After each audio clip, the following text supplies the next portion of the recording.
Hi! Friday morning எடுத்த video இது. Morning ஒரு 9:00 மேல பொண்ணு ஸ்கூல் போனதுக்கப்புறம் ரெடியாகி வந்து, பூஜை அறையெல்லாம் கிளீன் பண்ணி, பூவெல்லாம் மாத்திட்டு வந்து பார்த்தீங்கன்னா, விளக்கேத்திடலான்னு சொல்லிட்டு.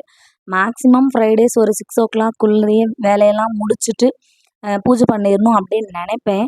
பட் நான் ஸ்கூல் போறப்ப என்னோட எக்ஸாம் கூட இவ்ளோ பரபரப்பா இருந்திருப்பேனான்னு தெரியாது. என் பொண்ணுக்கு மந்த்லி டெஸ்ட் தான் போகுது. அட்லீஸ்ட் 1 ஆர் 2 லெசன் தான்.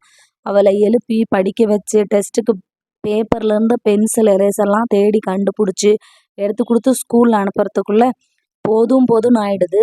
நான் ஸ்கூல் போறப்ப கூட இவ்ளோ கஷ்டப்பட்டு நான் ஓடியிருப்பேனான்னு தெரியல.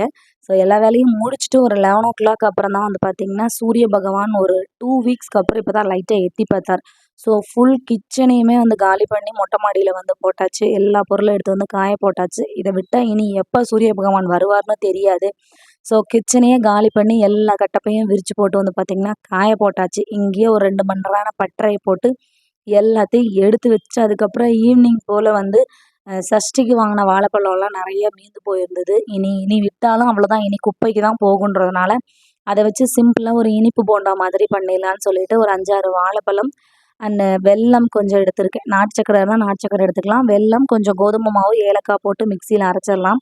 இது ரொம்ப வந்து ஐஸ்கிரீம் மாதிரி ரொம்ப வந்து கெட்டியா இருக்கு. லைட்டா பால் ஊத்தி அரைச்சுக்கலாம். இல்ல சர்க்கரை பத்தல அப்படின்னா, இன்னும் கொஞ்சம் நம்ம சுகரோ, இல்ல வெல்லமோ ஆட் பண்ணோம் அப்படின்னா கொஞ்சம் தண்ணியாகிரும். நான் வந்து இன்னும் கொஞ்சம் சர்க்கரை போட்டு அப்புறம் அரைச்சேன். ஸோ கொஞ்சம் கன்சிஸ்டன்சி கரெக்ட்டா தான் இருக்கு. இது வந்து ஆக்சுவலா கையில ரொம்ப பிசுபிசுன்னு புடிக்குது. வாழைப்பழம், நம்ம வெல்லம்லாம் போட்டிருக்கிறதுனாலன்னு சொல்லிட்டு, நான் கரண்டியிலேயே வந்து போண்டா மாதிரி போடலான்னு வந்தேன். பட் அது பாட்டுக்கு ஒரு ஷேப்ல வந்துருச்சு. ஸோ அதனால இது வந்து வேலைக்கு ஆகாதுன்னு சொல்லிட்டு கையிலேயே வந்து போட்டேன். அப்ப கரெக்ட்டா போண்டா மாதிரியே இருந்தது. நம்ம மைதா மாவு அதுலலாம் செய்வோம் பார்த்தீங்களா? அந்த மாதிரி டேஸ்ட்ல தான் இருந்தது. பெருசா ஒண்ணும் டிஃபரன்ஸ்லாம் தெரியல.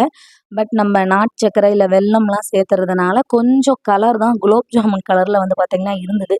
அப்பதான் கோதுமை மாவும் கொஞ்சம் வேகும். சிம்லயே வச்சு நல்லா வேக விட்டு எடுத்தேன். பட் ஆறுனதுக்கு அப்புறம் சாஃப்ட்டா தான் இருந்தது.